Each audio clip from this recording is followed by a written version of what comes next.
Bueno, pues Programa de Desarrollo Rural, aprobado ayer por la Comisión Europea, 1.188 millones de euros para el panorama 2014-2020, 890 millones de financiación comunitaria, el resto financiación de la comunidad autónoma y del Ministerio.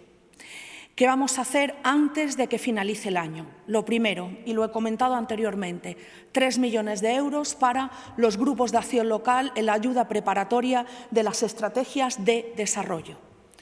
Segundo, incentivos agroindustriales, 30 millones de euros. Tercero, incorporación de jóvenes agricultores, 20 millones de euros. Cuarto, planes de mejora en explotaciones agrarias, 16 millones de euros. Quinto, nuevas tecnologías, 2 millones de euros. Antes de que finalice el año, 71 millones de euros con cargo al Programa de Desarrollo Rural 2014-2020.